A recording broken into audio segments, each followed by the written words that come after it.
Señores, buenas noches. Esto es Luis Novarecio Entrevista. En un instante estamos hablando con el precandidato a senador nacional por la capital federal del oficialismo, con Martín Lustó.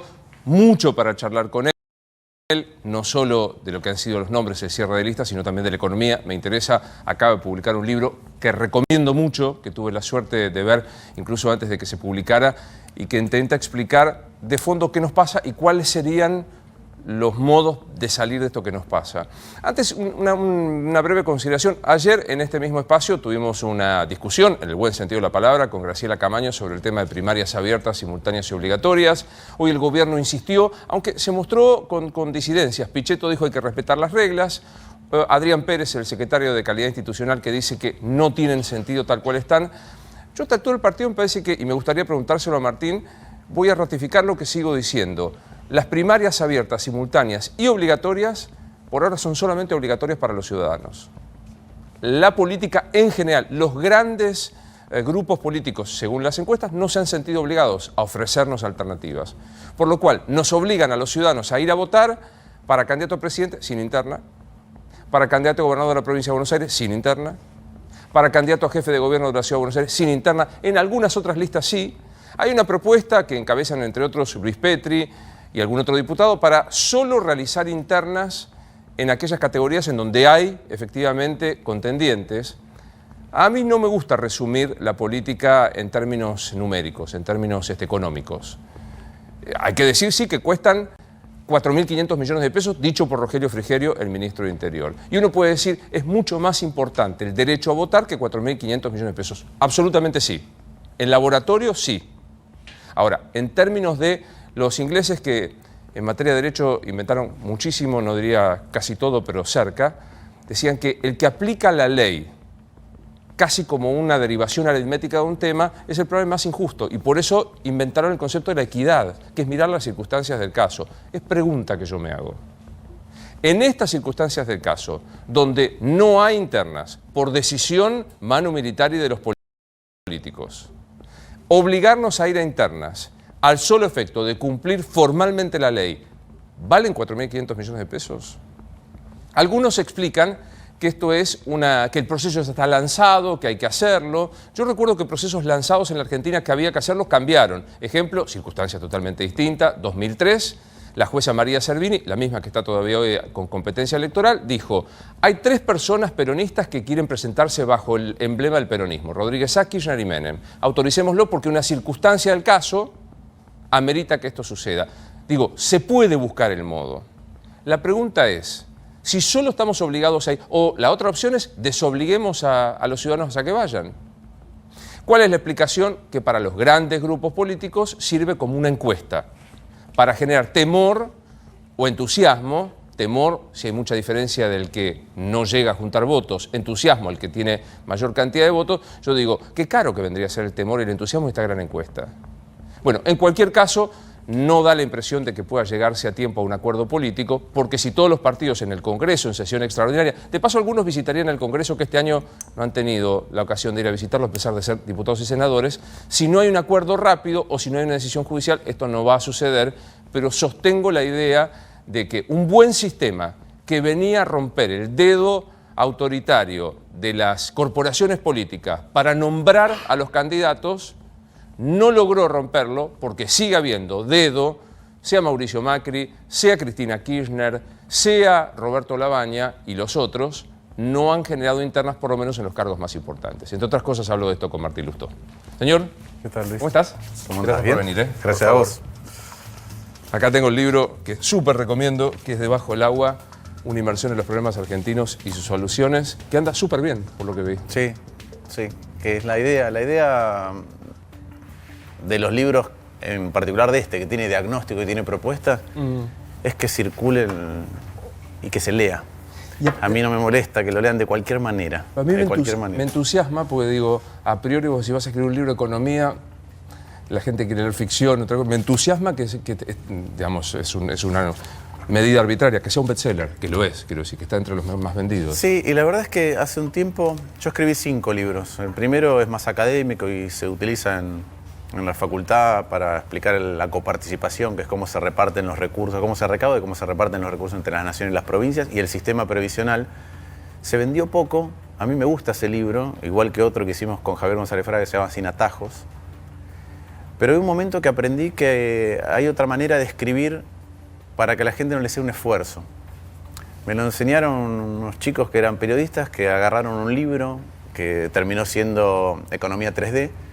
Era el libro en donde yo le estaba escribiendo más quizá a mis colegas que a otros. Tenía capítulos largos, con notas a pie de página, con referencias, y me dijeron, ¿nos permitís que te lo trocemos? Y que de un capítulo de 30 páginas hagamos 7 de 2. Dije, a ver, y vi que funcionaba de otra manera, vi que lo podés leerte un capítulo, una unidad conceptual mientras estás entre una y otra parada del subte, te podés leer 3 cuando estás esperando al médico, cuando vas al baño. En cualquier circunstancia en que estás esperando a tu hijo para que salga del colegio y por ahí te podés leer un capítulo. Y eso hace que el libro se lea más, porque a veces si no tenés que encontrar el momento para decir necesito una hora. Sí, para seguir el hilo de... Sí, hoy estamos sometidos a un montón de distracciones, tensiones, atenciones, pujas por nuestra atención. Entonces me parece una manera que es más conducente a que se lea y por ende a que se discuta. Bueno, de vuelta a recomendarlo. ¿Hay que suspender las PASO? No. ¿Por? No hay que suspender las PASO porque cuando uno entra en una contienda electoral, pero en cualquier competencia, las reglas del juego son las reglas del juego. Distinto es que empecemos a discutir cómo mejoramos las PASO, o cómo las modificamos, o cómo las eliminamos. Me parece una muy buena discusión a futuro. Ahora las reglas del juego son las reglas del juego. Y yo creo que no hay que cambiarlas. Cuando uno se embarca en una contienda, en una competencia, no hay que tratar de modificar las reglas. Y aunque no tengan sentido para lo que fueron creadas. Hay 13 provincias que tienen PASO para categorías inferiores, no para presidente. Pero tienen, entonces, ¿qué haces? ¿Suspendés para una categoría y para otra no? Por ejemplo. Me parece que modificás un poquito el mapa de una manera rara. Yo creo que se critica las PASO de más. En todo caso, exijámosle a la política que use las PASO como corresponden. Pero te voy a dar un ejemplo. Sí. Nosotros fuimos precursores, yo siempre fui a PASO, menos ahora que no hay. Siempre fue a PASO. Fuimos precursores con UNEN en ir a PASO. Armamos un frente en la ciudad que funcionó muy bien, que salió segundo, que ganó la senaduría, que quedó una lista donde estaba Carrió, donde estaba yo, donde estaba Fernando Sánchez, donde estaba Carla Carrizo. Casi ganamos la lista de diputados. El presidente Macri es presidente porque hubo PASO. Sí, claro, Sánchez Carrió. Se pudo conformar una coalición amplia. Vos podés llamar a otros y debatir de cara a la sociedad pesos relativos en lugar de en una interna, es decir, donde deciden aquellos que están afiliados, se decide cómo se conforma una coalición, quién tiene primacía, quién es el que tiene las propuestas más adecuadas a lo que siente la población, con gran parte de la ciudadanía votando. Entonces, Cambiemos existió porque hubo PASO. Me encanta, pero no hay. Bueno, no hay PASO y cuestan plata. Sí, no hay PASO y cuestan plata. Entonces, yo creo que lo que no podemos hacer es seguir con una ley de acá para adelante que la política se está negando a usar. Yo creo que es una muy buena ley, que tiene un montón de cosas perfectibles, que cuando se usa le da mucha más potencia a los partidos, que va filtrando. Ahora que tenemos estas discusiones de si tal partido se movió de acá para allá, la ley le pone un piso a los partidos que si no tienen consistencia y representación nacional y no sacan un piso de votos, después desaparecen, para que no haya partidos en alquiler, en venta. También parece que tiene algunas cosas buenas, tiene otras que deberían ser perfectibles. En Uruguay hay primarias abiertas simultáneas no obligatorias. Sí, y ahí está clarito, incluso el binomio, el que gana es presidente, el otro es vicepresidente, y Mujica fue el ejemplo. ¿Por qué no fuiste precandidato a presidente? Yo pertenezco a un espacio político y ahora, desde el año pasado, soy un afiliado radical. Entonces no es una decisión personal, las decisiones en política son decisiones colectivas. Yo manifesté en un viaje que hice con el presidente en que la coalición gobernante se tenía que abrir en ese momento. Y planteé que una manera, porque yo creo en las PASO, eran las PASO. Carla Carrizo, que es diputada con nosotros, dice algo que es muy interesante. Ella dice, en las coaliciones se compite electoralmente y se acuerdan políticas. Vos no podés no competir electoralmente y podés discutir las políticas. Vos lo que haces es discutir electoralmente y entonces estamos en una coalición, si la gente te vota a vos, ya sé que prefiere tus propuestas a las mías, discutiremos en la medida de las fuerzas relativas con las que emergemos en la elección, pero vamos todos juntos después a hacer políticas públicas. Es raro una coalición donde no haya primarias y después haya discusiones políticas o discusiones de hacia dónde vamos a ir. Pero bueno, es como se dio, como los partidos decidieron. ¿Pero soñaste en algún momento ser precandidato a presidente? No, yo lo dije de entrada. Si la coalición se ampliaba, iba a estar donde fuera mi aporte mejor al colectivo, y si no se ampliaba, no iba a estar.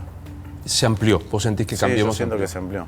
Siento que se amplió en general, que se amplió cuando fue a buscar un vicepresidente de otro espacio político, con una cultura política distinta. Siento que se amplió mucho en la ciudad, sinceramente. Siento que tenés una lista donde hay un candidato a jefe de gobierno, que es Horacio Rodríguez Larreta, que es del PRO. Yo, que soy radical, encabezo la lista de senadores. Maximiliano Ferraro, que es la coalición cívica, encabeza la lista de diputados. La lista de legisladores porteños está encabezada por Diego García Vila, que es de Confianza Pública, que es de Ocaña. Donde el ejercicio de estos años también tuvo muchos de esos condimentos. Y donde me parece que se puede aprender colectivamente el uno del otro. Digo, para cerrar el tema, presidente, ¿soñás con ser presidente? No. No. ¿Te sentís preparado si eventualmente una estructura política...? No, yo tengo esta sensación con las presidencias, que es que el presidente representa el sentir de un momento, pero tenés que construir algo mucho más grande, que es un mandato colectivo muy grande para modificar lo que hay que modificar. Entonces, si ese mandato colectivo existe en la Argentina y lo podemos construir, casi te diría que es irrelevante quién es presidente, porque lo que hay que construir es el mandato para, en mi opinión, y lo que vuelco en el libro, cómo reimaginar un Estado para devolvérselo a la gente. Y si no existe ese mandato, no sé para qué uno quiere ser presidente. Porque Argentina viene de una decadencia de hace mucho tiempo. Sí creo que en la ciudad de Buenos Aires hay capacidad de construir ese mandato. Conocemos nosotros bastante bien la ciudad. Ahora hemos conformado una alianza más amplia. Así como nosotros aprendemos del otro, nuestras propuestas, nuestras banderas han sido tomadas, y creo que eso permite en la escala de la ciudad de Buenos Aires mejorar contundentemente a través del tiempo la vida de los ciudadanos. En La Nación me parece sinceramente que si no discutimos en serio qué es lo que ha estado pasando con la Argentina, qué es lo que tenemos que modificar para darle un rumbo distinto, sinceramente no sé. ¿Es cierto que te ofrecieron ser vicepresidente, candidato? No. ¿Nunca? ¿No me lo dio nunca esa idea? No, pero yo no he recibido ninguna oferta. También digo, y lo dejo claro, no. Pero yo nunca, en ningún caso en que un presidente, cualquiera sea, me ofrezca algo y yo le diga que no, nunca lo contaría. En cualquier caso es no. No me ofrecieron, pero nunca lo contaría. No me parece bien que alguien diga, me ofrecieron ser ministro y dije que no. Me ofrecieron ser vicepresidente y dije que no. Me ofrecieron ser senador por respeto a la institución. Es una postura, sí. es una postura. El domingo, cuando hacemos el pase, empezamos a mostrar, me parece, una disidencia, y quiero ver si es cierto. Vos decías, hay un momento de ampliación donde se trata de salir de la grieta trayendo a sectores que no necesariamente piensan idénticos, son distintos. ¿Te hace ruido estar con el Pichetto menemista, dualdista, kirchnerista, y etcétera, etcétera? Yo creo que hay distintos roles que cumplir en la política. Y hay algunos que son, para llamarlo de alguna manera, sin desmerecerlo, políticos profesionales. Políticos de la creación de poder, políticos de la discusión con el otro, políticos de la articulación. Hay otros que son más la representación de determinadas ideas. Y yo creo que todo es necesario. Todo es necesario. Y además, tengo buena relación con Miguel Ángel Pichetto hace bastante tiempo. Con algunas cosas acuerdo, en otras desacuerdo, pero siempre tenemos diálogos racionales, rigurosos sobre cómo encarar las discusiones. O sea, Pichetto es un político profesional del poder en esta categoría que vos decís. Sí, y son muy importantes en todos los países del mundo, muy importantes. De hecho, una de las cosas que yo planteo en el libro es esto, de que hay que reimaginar el Estado. Ahora el Estado es un mapa gigantesco. Y lo que vos conocés del Estado es tu aproximación, tu formación. Sos abogado, lo mirás de determinada manera, sos economista, lo mirás de otra, sos sociólogo, lo mirás de otra. Sos un ciudadano de a pie, lo mirás de otra, sos docente, lo mirás de otra, sos jubilado, lo mirás de otra. De tu formación y tu experiencia con el Estado. Entonces, para diagnosticarlo, primero tenemos que tener muchas linternas, cada uno eliminando una pequeña porción, y discutir. Nadie tiene la verdad sobre el Estado. El Estado es como un fractal, como un microcosmo donde está representada la Argentina. Y tenemos que ser capaces de primero debatir, diagnosticarlo y después discutir con los demás. Y yo creo que Miguel Ángel Pichetto aporta mucho en eso, en el ejercicio de haber estado tanto tiempo en un cuerpo colegiado discutiendo con los demás. A mí me parece interesante reivindicar la política como una política de acuerdo y como una política vista desde una parte, digamos, Yo creo que si vos crees que tenés toda la razón, estás complicado, sos un autoritario. Decís, bueno, vengo honestamente a plantearte, ¿cuál es el límite? Vos decís, hasta acá llego. ¿Qué es lo que para vos no permite ningún tipo de acuerdo? Lo que acabas de decir, el autoritarismo y la creencia de que uno es una deidad encarnada que siempre tiene razón. Y la apropiación del Estado. Gran parte del declive de nuestro Estado tiene que ver con la apropiación del Estado por un montón de maneras distintas. La corrupción es una parte de la apropiación del Estado, pero aquel que usa el Estado para satisfacer sus propias necesidades se está apropiando del Estado de otra manera. Aquel que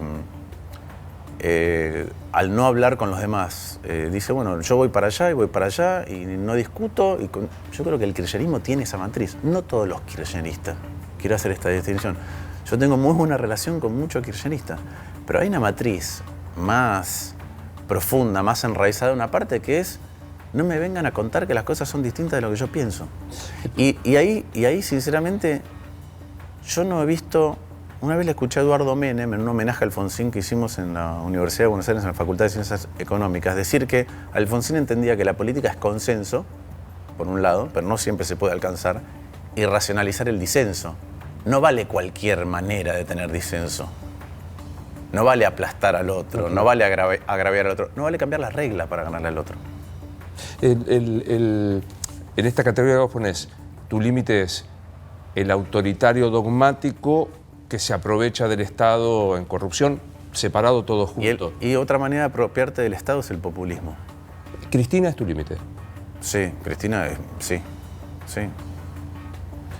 Pensemos en los que... Y el populismo es un límite, la degradación del Estado.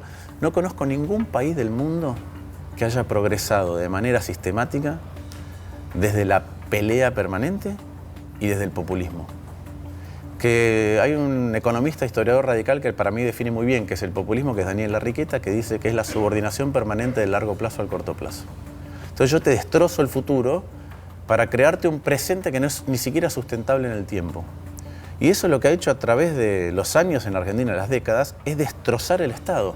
Decisiones poco rigurosas una tras de otra porque me conviene a mí políticamente en el próximo año, en la próxima elección, porque consigo más apoyo popular, sin contar a la gente todos los costos que tiene más adelante. En tu descripción de la persona que no admite el disenso, que es dogmático, ¿a dónde queda Carrió? Carrió tiene a veces un fuerte componente de dogmatismo, pero en otras cuestiones, no sobre el Estado. Yo creo que a la hora de discutir qué es mejor, qué tipo de política económica, qué tipo de política social, qué tipo de política de transparencia, yo no veo dogmatismo en Carrió. Lo que sí veo es que ella es dogmática a la hora de emitir juicios sobre las personas. A mí esa parte no me gusta. Y lo digo siempre. Lo padeciste. Lo padeciste. Sí, pero además Carrió tiene una voz extremadamente potente, que cuando la utiliza para iluminar áreas oscuras que el resto no quiere ver, es muy buena. Cuando la utiliza enojada con alguna persona y pone en pie de igualdad a Cobos o a Wiener con Lázaro Báez y De Vido, no le hace un bien a la sociedad. ¿Volviste a hablar después de haber formalizado tu candidatura con ella? No, no he vuelto a hablar con Carrió. Sí hablo mucho con la gente de su espacio, pero no he vuelto a hablar con Carrió. ¿Desde aquella elección? De la elección del 2017. Cuando primero dijo, donde vean Rulo, voten Rulo, y después... Sí, porque en el 2017 nosotros habíamos competido, otra vez yo quiero hacer un poquito de genealogía en esto. Nosotros tratamos, UNEN, que se generó con las PASO, después tuvo la posibilidad de armar una primaria contra el PRO. De hecho, los radicales fueron ahí, Confianza Pública terminó ahí, en Cambiemos. La coalición cívica fue ahí. En el 2015 nosotros quisimos hacer una primaria, Michetti, Larreta contra nosotros, pero ellos decidieron separar tanto la elección que no existía ni siquiera Cambiemos. En el 2017 yo renuncié a la embajada y dije, quiero venir a una primaria. Y yo hubiera esperado que aquellos que nos habían acompañado en el 2015 dijeran sí, primaria, igual que lo venimos reclamando. Y la elección de algunos fue ir del otro lado, entonces nosotros seguimos compitiendo por esas convicciones. Y desde ahí no volví a hablar. Tampoco estoy enojado con Carrillo, yo no me enojo con la gente, sinceramente no me enojo con la gente. Como radical, ¿cómo te cae cuando dicen que es el sometido permanente? O sea, se pide la apertura a Cornejo. Me tocó a mí, en aquella charla que hizo Namchan, dijo hay que cambiarle el nombre, hay que ampliar y todo esto. El vicepresidente es peronista. Vamos. Se cambió el nombre. Tuvo razón. Salvo en tu caso, ¿qué lugares de preponderancia en el gobierno nacional va a tener el radical? ¿Tiene o tendrá? Yo veo, Alfredo va a encabezar la lista de diputados de Mendoza y va a ser una voz muy potente en el Congreso. Y es un hombre con experiencia de gestión, que ha acomodado una provincia que venía desbordada desde todo punto de vista. Entonces yo veo que eso es muy significativo. Ahora, yo en general estas cosas las veo al revés, quizá porque soy un radical nuevo en ese sentido. Yo creo que los lugares no se reclaman. Yo creo que los lugares se ganan. Se ganan con que se ganan con vos. A veces Carrió se gana lugares con vos. A mí me gustaría que en una coalición todos también aceptaran tener un rol en el Ejecutivo. Porque lo que hay que transformar es desde el Ejecutivo. Se ganan con vos como Carrió, se ganan con votos o se ganan con capacidad técnica. Y si es con las tres cosas, mejor. No se reclaman los lugares.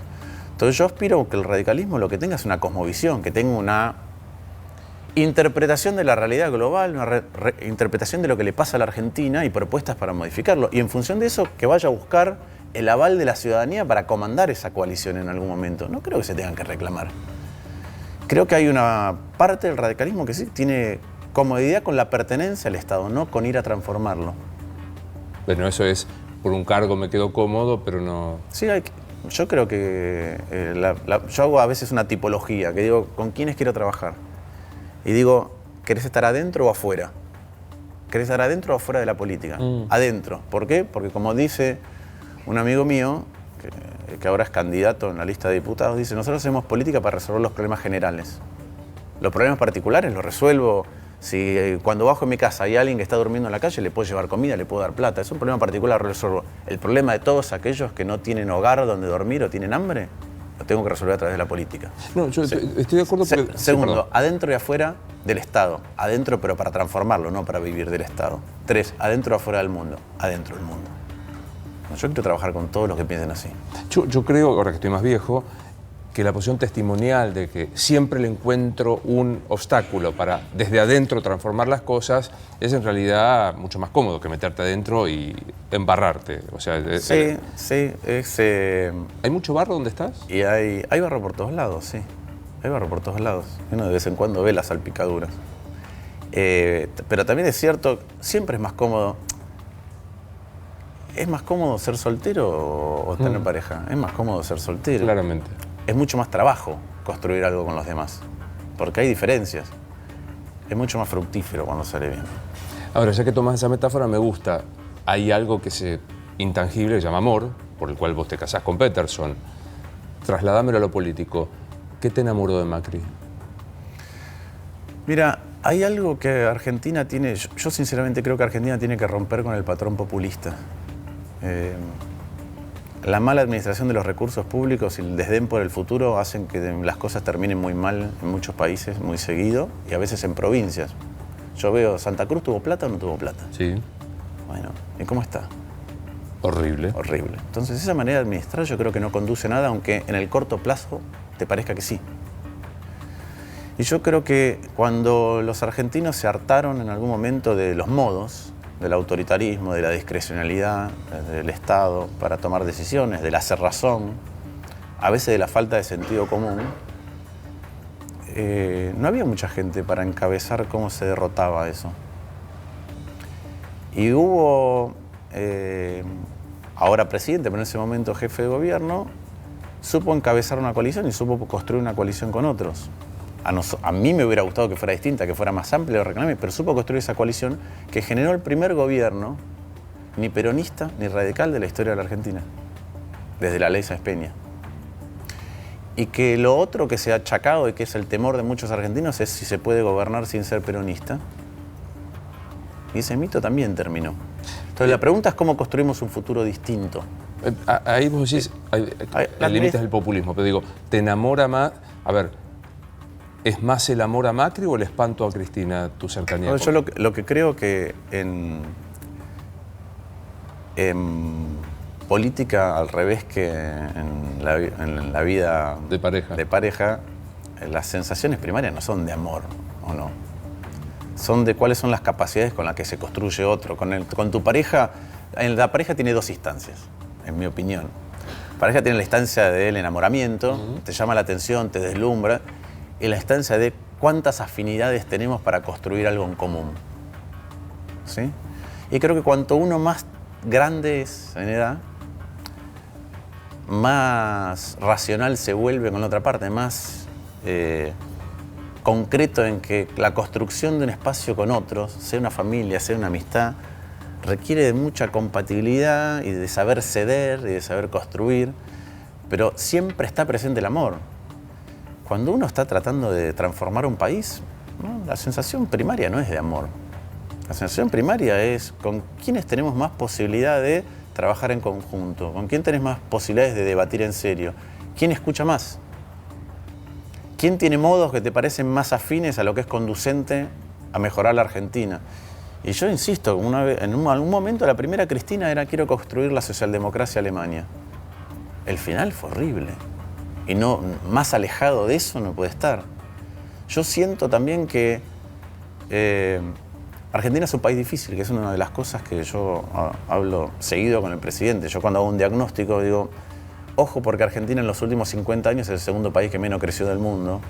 Creció menos que la mitad de lo que creció el resto del mundo. Tuvimos 2 hiperinflaciones, el default más grande de la historia, una gran depresión como la americana, innumerables devaluaciones y recesiones. En la vida laboral de alguien que se está jubilando ahora, pasó el 40% de su tiempo en recesión. Entonces, Argentina es un país difícil. Yo creo que en cualquier país del mundo, un gobierno como el del presidente Macri es un gobierno normal. ¿Sí? Que acá tiene dificultades más grandes, pero Cristina no es normal en ningún país del mundo. Cristina no es normal en ningún país del mundo. Y de hecho, cuando viajás por el mundo, eso es lo que los extranjeros perciben de Cristina. ¿Crees en la Cristina herbívora que da un paso a la vicepresidencia y pone a Alberto? Y que después copa las listas. Yo lo que creo es que, primero, yo creo que ella hizo una jugada inteligente y que Alberto Fernández tiene su personalidad. Es decir, a mí no me gustan las comparaciones despectivas, despreciativas, que dicen, no, es Cámpora, Perón. Me parece que no tiene nada que ver. Pero sí veo que adentro, ya en la campaña, eso genera una tensión. Genera una tensión con los discursos, genera una tensión con las imágenes, genera una tensión con las fotos y genera una tensión con las listas. Esa tensión va a estar todo el tiempo. Porque Cristina tiene una esencia. ¿Vos leíste el libro? Sí. Yo leí el libro también. Entero, por supuesto, como corresponde. Sí, entero y subrayado. Tiene un montón de falsedades, tiene un montón de contradicciones de una página a la otra. Eso es lo que a mí más me llamó la atención. Contradicciones de una página a la otra, en virtud de cómo en esa página necesita interpretar su comportamiento. Entonces, y no hay una sola autocrítica. Martín, digo, ¿cómo haces? Y quiero volver enseguida al tema de la economía y plantear qué pasa, pero vos tenés una llegada muy particular con gente muy joven, digamos, tenés un público, una audiencia muy importante.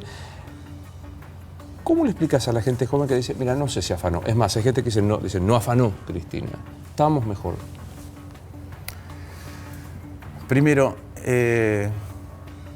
las crisis o la situación económica muchas veces es como el cuerpo humano. Vos podés tener una enfermedad muy grave y ser asintomática. Entonces yo creo que la Argentina que heredó el presidente Macri estaba enferma económicamente. De hecho, cuando vos mirás el último mandato de Cristina, la economía había caído 3% punta a punta. Éramos 3% más pobres, punta a punta, en el segundo mandato de ella. Con un montón de problemas acumulados, con el cepo, con el problema de la inflación, con el problema de falta de generación absoluta de puestos de trabajo. Entonces ese problema estaba. Y había un triángulo de las Bermudas de la economía que tenía los precios que estaban encepados de alguna manera en un proceso de inflación, es decir, que cuando los liberaras un poquito, fuera el dólar o un poco las tarifas, ibas a agravar el proceso inflacionario en curso, una economía que no crecía, que tenía déficit fiscal. Cualquier cosa que tocaras iba a generar problemas. Ahora, Yo también discrepo en cómo el gobierno abordó muchas de estas cuestiones, y lo he dicho, con las tarifas, con el tema de la propia crisis cuando se disparó la corrida. Entonces yo siento, la gente tiene razón en sentir que está peor. Pero también es cierto que hubiera estado peor con cualquiera. Hubiera estado peor. Al nivel de 50% de inflación, desocupación, hoy veía 12% caída en la producción de autos, leches. No, yo digo que ahí tenés un problema de base de la herencia, un error de diagnóstico, en mi opinión, que puede ser la subestimación de la situación o la sobreestimación de las propias capacidades para lidiar con esa situación, y después respuestas de política económica que en mi opinión han sido desacertadas. Ahora, yo puedo decir lo siguiente, yo le puedo decir esto al presidente, y se lo he dicho, y en algunas cosas se puede decir sí, en otras pensar que es distinto, pero poder tener un diálogo sincero con él y con su equipo económico. Nunca con la expresidenta, es imposible. Yo digo, fantástico, lo tengo claro. Este equipo económico, ¿cambió algo de aquello que vos criticaste justificadamente? Yo me acuerdo con el tema de las tarifas, dijiste, hay que modificarla, planteémoslos a largo plazo, veamos temas... ¿Qué te garantiza a vos, le garantiza a quien te va a votar de que no van a hacer lo mismo? Me parece que dos cosas. Una, yo te digo las charlas que tengo internas de cuál es el diagnóstico. Y yo he visto inclusive que el presidente ha incorporado cosas que nosotros decimos en sus discursos públicos. Pero después los diálogos que yo tengo con los funcionarios que son conscientes. Es decir, yo, si querés, soy un espíritu más libre para hacer las cosas que pienso, que por ahí cuando alguien es funcionario y está atrapado en determinada situación. Pero yo veo una autocrítica y una revisión de algunas cuestiones. Y esa es una parte. La otra parte es que la ampliación no es gratuita. ¿Qué quiere decir la ampliación no es gratuita? Los que nos sumamos no somos gente que se queda callada. Yo no lo veo a Pichetto diciendo que está todo bien, yo no digo que está todo bien, no veo a Cornejo diciendo que está todo bien. ¿Y qué pasa si después del 10 de diciembre es gobierno Macri, vos sos senador nacional y se sigue con la misma política? Yo tendré las discusiones como las tengo siempre y creo que vamos a hacer mucho más dando esas discusiones. Yo veo una Cámara de Diputados que está dispuesta a discutir de otra manera. Entonces no veo que las cosas se hagan exista la posibilidad de que las cosas se hagan en un lugar, en un think tank, vayan a la Cámara de Diputados y no se discutan. Creo que se van a tener que discutir todas previamente. No veo a Pichetto con el ejercicio que tiene de la negociación con sus pares, con los representantes de los gobernadores, con quienes, en definitiva, directa e indirectamente, tenemos que discutir el futuro de Argentina. No veo que Pichetto acepte que le traigan un enlatado. ¿Fue un buen presidente Macri? Fue un presidente que tuvo que lidiar con una circunstancia extremadamente difícil. ¿Fue un buen presidente? A mí es difícil, en la Argentina es difícil calificar como bueno o malo las cosas, sinceramente te digo, porque ¿quién puede decir que fue buen presidente en la Argentina? Bueno, sí, hay algunos, digamos, algunos que han tenido claro... Del 83 para la fecha. Alfonsín fue un buen presidente. ¿Sí? Sí, claramente. A mí Alfonsín me encanta. Cuando Alfonsín estaba en ejercicio, ¿los argentinos pensaban que Alfonsín era un buen presidente? No, pero digo, mirado con... Vamos a tener que tener perspectiva siempre. Por lo menos con la perspectiva, perspectiva de 4 años. ¿Fue un buen presidente Macri? Yo creo que el tiempo va a poner todo en su justa medida. Ahora vos me preguntás, ¿fue un buen presidente en qué? Yo digo, en economía no. Macri no fue un presidente... Bueno, Alfonsín tampoco. En economía no, claramente. En economía, y yo creo que estas cosas no hay que ocultarlas, porque además la manera de cambiar es reconocer que las cosas necesitan ajustes, necesitan modificaciones, necesitan de otro abordaje. Yo estoy convencido de eso. Eso es lo que diagnostico, para eso tengo un equipo, y eso es lo que nosotros discutimos y venimos a aportar. ¿Te sorprendió la llegada de Massa al kirchnerismo? No. ¿Por? Por las declaraciones de Massa en los últimos tiempos.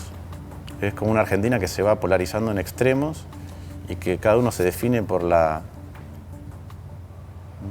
diferencia que tiene termina en el lugar donde se termina definiendo más por los odios, por las diferencias, que por las afinidades.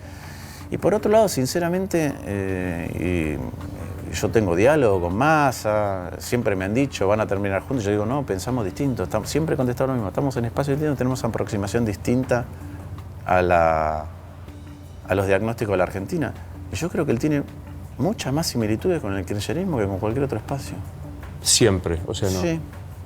Ayer Camaño dijo, acá sentada, su decisión lo transforma en no confiable y creo que está en duda su futuro político. No sé, yo la verdad que he compartido la Cámara con Camaño.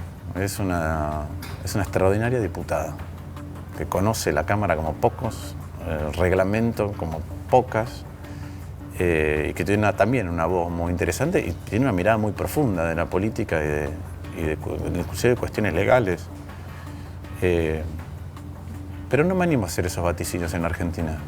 Ojalá en la Argentina las cosas fueran tan previsibles, las decisiones fueran tan auditadas, las trayectorias fueran tan determinantes como para poder decir esto es así para siempre. Ojalá hubiera cosas ojalá la corrupción se castigara para siempre. Pero no parece.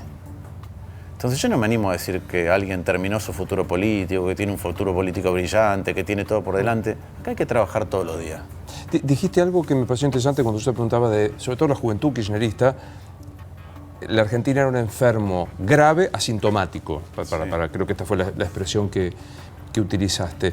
Voy a ser mucho más directo. ¿Se la llevó, Cristina? Mira, yo después así me acuerdo que hago una nota a pie de página para volver sobre otro tema.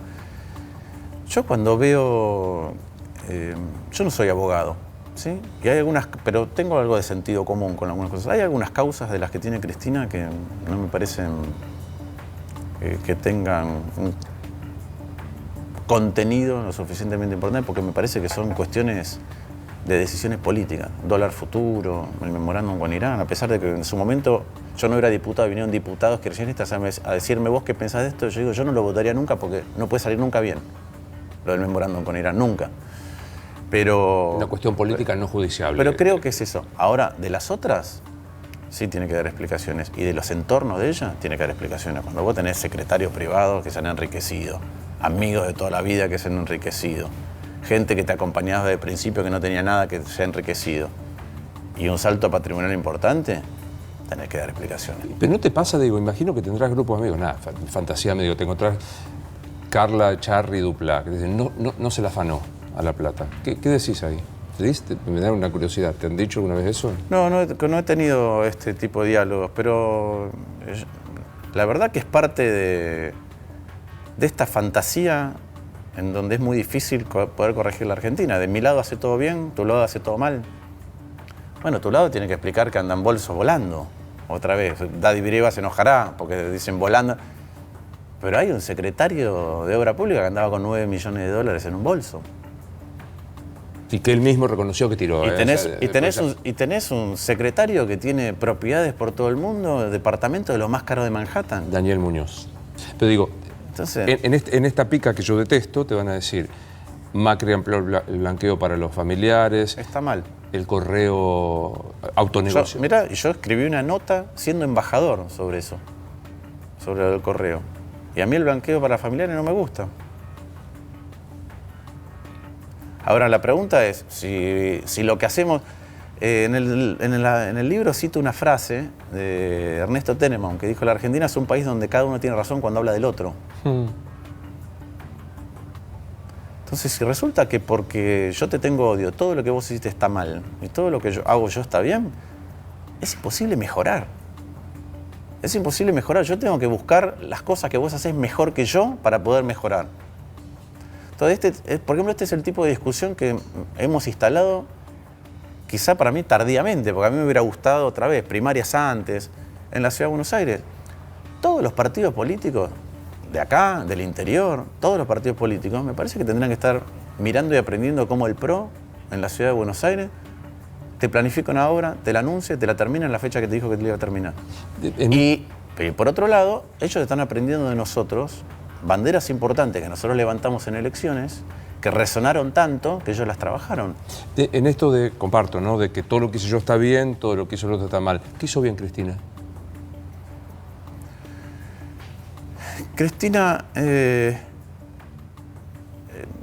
yo cada vez que ellos encaran alguna discusión extraña, ¿no? Como encararon con los holdouts, con un montón de cosas, yo presto más atención porque creo que hay algo de las cosas que intentan defender que son ciertas. Yo creo que Cristina, durante su mandato, tenía la siguiente virtud y el siguiente defecto. Ponía el dedo en muchas cosas que estaban bien. Ponía el dedo. Pero tenía el dedo infectado por una segunda intención, tenía el dedo sucio por una segunda intención e infectaba la discusión. Sea cuando se discute la ley de medios, sea cuando se discute el funcionamiento de la justicia, sea cuando se discute cómo te defendés de los holdouts, sea con la estatización o expropiación de YPF. Fíjate cómo terminó. Eran buenos temas. Yo creo que eran todos buenos temas. Con falta de rigurosidad intelectual, con falta de verdadera motivación para crear un Estado mejor. Y lo que terminó haciendo es pervirtiendo esas cosas, infectándolas y a veces haciendo que cuesten mucho más para la Argentina. ¿Qué motivo objetivo hay para pensar que terminaremos con 40% de inflación este año, 30 y pico? Caída en todos los sectores de la producción, salvo la industria financiera. ¿Qué motivo hay que pensar que vos, formando parte del gobierno desde el Poder Legislativo, eso se va a revertir y se va a tomar otra política que llevó a estos resultados? Bueno, yo creo que no es una sola persona. Es decir, yo voy a pelear por mis convicciones como lo hago siempre, pero no es una sola persona. A mí me parece que cuando vos, insisto, te ampliás y convocás gente y otra gente que piensa distinto que vos, se gana los espacios, porque no es que la invitás a la gente gratuitamente, la gente se gana los espacios, si no, no la llamás. Si Alfredo Cornejo va a hacer una elección extraordinaria en Mendoza, como ya la hizo su candidato a gobernador en Las PASO. Entonces, yo lo que veo es que esa gente tiene voluntad propia, peso político propio, ideas propias, y que hacen que el sistema funcione distinto. ¿Por qué? Yo una de las cosas que pedí, que para mí era muy importante, es que mi compañera de fórmula, además de tener conocimiento de ciertas áreas específicas, tuviera experiencia y vocación de gestión. Porque yo creo que una de las cosas que pasa es que nuestro Parlamento está disociado de la gestión cotidiana del Estado, y aquel que está en el Poder Ejecutivo está disociado de cómo funciona el Parlamento. Entonces cree que pensando algo desde un laboratorio lo manda a probar y ya está, y después terminamos con un Frankenstein que es mucho peor para todos. Y los legisladores a veces piensan, sin medir costos, que se puede aprobar cualquier ley y que eso no nos va a desordenar el Estado. Entonces yo creo que nosotros estamos construyendo en la Cámara de Diputados, con los diputados que son de mi espacio, que van a ir, con otros radicales que tienen experiencia de gestión, con ejemplos como el de la candidata que va en fórmula conjunta conmigo, con Guadalupe Tagliaferri, legisladores que no van a levantar la mano, van a discutir para que las cosas vengan mejor y que puedan ser discutidas con otros espacios políticos. Y eso para mí es fundamental, absolutamente. Creo que Pichetto es lo mismo, insisto, ¿no? Yo no me imagino a Pichetto trabajando desde el Senado, con los representantes de los gobernadores, con algo que le mandan, que le parece que tiene problema con el federalismo, afecta los intereses de los rionegrinos, de los jujeños. No lo veo, no lo veo. ¿Cómo bajar la inflación del 40%? Lo primero es que hay que decirle a la gente que la inflación va a tardar en bajar. No sabemos cómo van a ser los próximos meses de inflación, porque la inflación está afectada, por un lado, por algo estructural, que es lo que tenemos que corregir, que es lo que yo explico en el libro, un Estado que la política desordena, y que ese Estado desordenado desordena la economía, y una de las manifestaciones es la inflación. No lo tengo acá, pero la inflación, el billete de 100 nació en enero de 1992, ¿sí? Hoy vos tuvieras que ajustar el tamaño de un billete de manera tal que representaba la pérdida de poder adquisitivo, el billete sería 43 veces más chico. De hecho, lo tengo por ahí, pero no lo puedo mostrar porque no se ve en cámara. De lo minúsculo que pero se minúsculo transformó. Que se transformó. El papel, sí, perdiendo capacidad, se transforma casi imperceptible. Y vos pensás que Estados Unidos tiene la misma denominación el dólar hace un montón de tiempo, desde el inicio de sus tiempos. Nosotros ya le sacamos 10 ceros a la moneda de la recuperación de la democracia. Va a tocar defender la expresión, es fácil, sí. Es una pavada la inflación. No, pero por eso, pero ese es un tema, que es estructuralmente se corrige así. Y yo creo que Argentina está haciendo un trabajo costoso desde todo punto de vista para ordenar por lo menos esa parte que es el déficit. Yo lo que creo es que hay que ordenar el gasto, no el déficit. El déficit es una consecuencia del mal gasto, pero yo creo que el gasto te rinda. Eso es toda una gran discusión que es reimaginar el Estado. En el corto plazo pasa esto, la inflación depende, además de esto que es el origen, depende de la inercia, Es decir, cuando vos tenés un proceso inflacionario en curso, todos nos vamos anticipando. Entonces, en un montón de lugares vos tenés elementos casi automáticos, implícitos y explícitos, que hacen que la inflación se retroalimente. Y después tenés los vaivenes del dólar en un país que está muy dolarizado. Entonces yo creo que vos estás haciendo un trabajo, pero que va a llevar más tiempo de lo que la gente cree o de lo que a veces se le dice. Pero es muy importante la persistencia en ese trabajo, ordenar el Estado y retomar la senda de crecimiento. La inflación alta, cuando no tenés crecimiento, es mucho peor. Yo creo que la inflación es un mal endémico que lo tenés que ir controlando, eliminando para que podamos ser un país normal, pero mucho peor que la inflación es que vos no crezcas. La gente ahora se siente peor. Hubo otros momentos en la Argentina en que la inflación era parecida, pero como crecía decía, bueno, forma parte de, claro. Mi estándar de vida va mejorando, ¿qué me importa? O me importa, pero me importa menos que poder consumir. Nos queda poquito tiempo. Sí es verdad, como dicen los especialistas, que el voto es un hecho emocional, mucho más que racional, eso dicen todos los especialistas. Y vos comenzaste hablando de Macri es una persona que escucha. ¿Es buena gente, Macri? Yo no conozco al presidente a ese nivel como para... Yo te puedo decir a todos los que están alrededor mío si son buena gente o no. Los que conozco muy bien en los aspectos personales. Yo conozco al presidente en una relación profesional. Estoy seguro que si te pregunto si es buena gente Cristina, sí me contestás.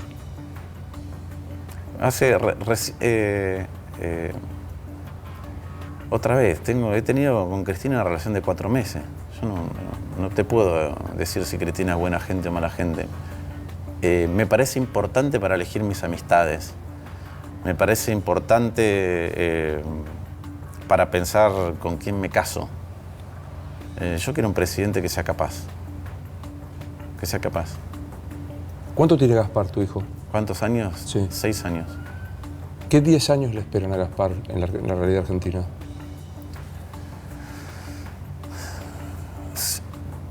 Depende de cómo los argentinos entendamos dónde estemos parados.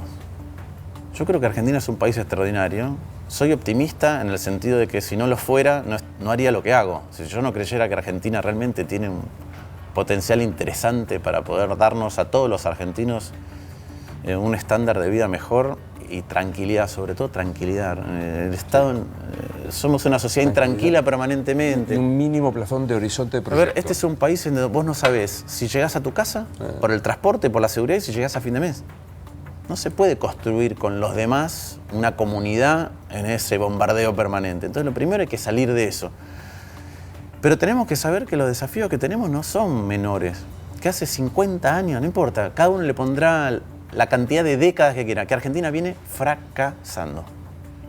Entonces, cuando yo escucho políticos diciendo lo que tenemos por delante es difícil y todos vamos a tener que poner algo, menos los que ya no pueden poner, porque no tienen ni tiempo ni paciencia, me pongo más optimista con el futuro. Cuando alguien me dice que lo que viene es fácil, que lo resolvemos, que somos Argentina potencia, que vamos a ingresar al primer mundo, que tenemos el mejor equipo de los últimos 50 años, ahí me preocupo. Entonces, ¿yo qué veo? Veo más conciencia de que esto es difícil. Y veo más diálogo sobre las dificultades que tenemos y la necesidad de dialogar. Lamentablemente, seguimos con una sociedad polarizada. Y hay algunos extremos en los dos lados que no quieren dialogar con el otro. Que piensan que todo lo que hace el otro está mal y que todo lo que hacen ellos está bien. En el medio, en los dos espacios, hay un montón de gente que dialoga con el otro, piensa con el otro, debate con el otro y a veces le da la razón al otro. Entonces yo lo que creo es que esta elección, que está recontra polarizada, más que ninguna otra antes, curiosamente, a pesar de esto que decís, que mira, hay gente que no le gusta, un montón de gente que tiene rechazo por el presidente y un montón de gente que tiene rechazo por la expresidente. Y aún así, estamos más polarizados que antes. Yo creo que el deber es transitar esta elección de manera tal de construir el mañana. Si yo veo eso, que después de los dos postes los vamos tirando para adentro y logramos anudar, a mí me gusta el futuro que le espera a mi hijo. Si no tenemos esa madurez, si no tenemos la madurez para entender dónde estamos, a qué punto somos un auto que se empantanó y que cuando solo lo aceleramos lo enterramos más y gastamos toda la nafta y en día no vamos a poder ni salir.